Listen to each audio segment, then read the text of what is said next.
My uncle was lying pale and exhausted, with weary, sorrowful eyes and heavy arms on his bed. A little religious picture was fastened to one of the bed curtains with a pin. "Why, uncle," I said. "In bed still? Are you not well?" He replied in a feeble voice, "Oh, my dear boy, I have been very ill. Nearly dead." "How was that, uncle?" "I don't know. It was most surprising. But what is stranger still is that the Jesuit priest who had just left, you know, that excellent man whom I have made such fun of, had a divine revelation of my state and came to see me." I was seized with an almost uncontrollable desire to laugh, and with difficulty said, "Oh, really?" "Yes." "He came. He heard a voice telling him to get up and come to me, because I was going to die. I was a revelation." I pretended to sneeze so as not to burst out laughing. I felt inclined to roll on the ground with amusement. In about a minute, I managed to say indignantly, "And you received him, uncle? You, a free thinker, a Freemason? You did not have him thrown out of doors?" He seemed confused and stammered, "Listen a moment. It is so astonishing and providential." He also spoke to me about my father. It seems he knew him formerly. "Your father, uncle? But that is no reason for receiving a Jesuit." "I know that, but I was very ill, and he looked after me most devotedly all night long. He was perfect. No doubt he saved my life. Those men all know a little of medicine." "Oh, he looked after you all night?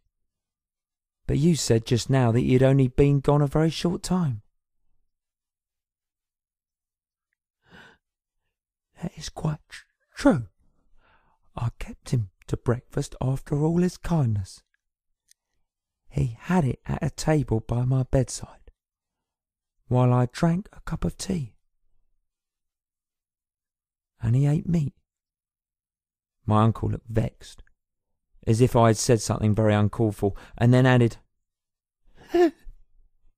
"Don't joke, Gaston. Such things are out of place at times. He has shown me more devotion than many relations would have done, and I expect to have his convictions respected."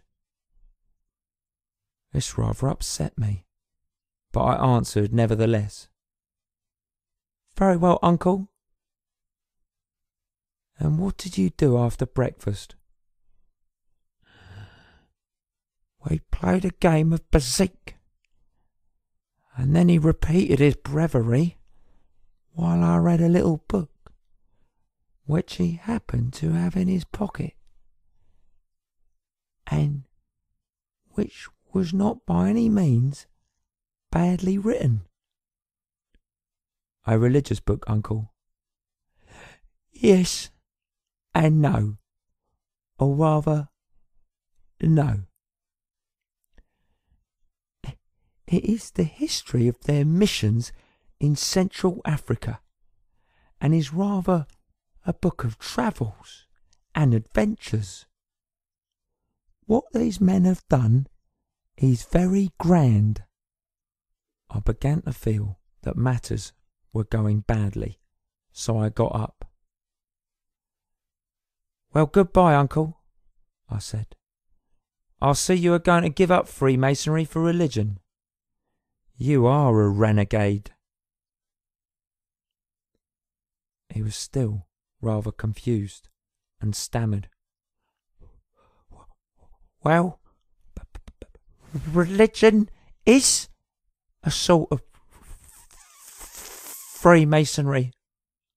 "When is your Jesuit coming back?" I asked. I don't know exactly. Tomorrow, perhaps, but it is not certain." I went out, altogether overwhelmed.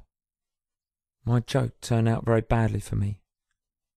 My uncle became thoroughly converted, and if that had been all, I should not have cared so much.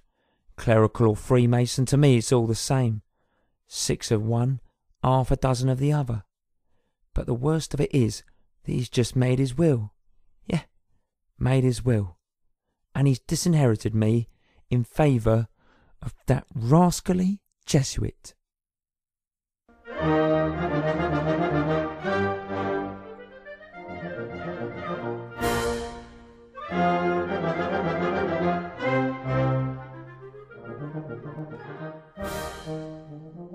My Uncle Gregory and the Freemasons.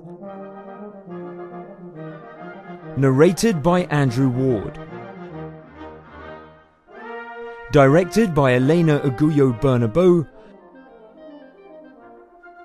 Translated by McMaster, Henderson, Casada and others. Project Gutenberg short stories produced by David Widger. Music by Rossini, played by US Navy Band. For more stories, visit audiostory.com.